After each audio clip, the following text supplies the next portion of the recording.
Hello guys! Magagawa na lang ako ng very quick na dinner. Gagawa muna ako ng salad.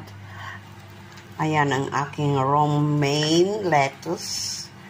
Tapos, lagyan ko siya ng malalaking slice na tomatoes. Tapos, mayroon ako ditong avocado.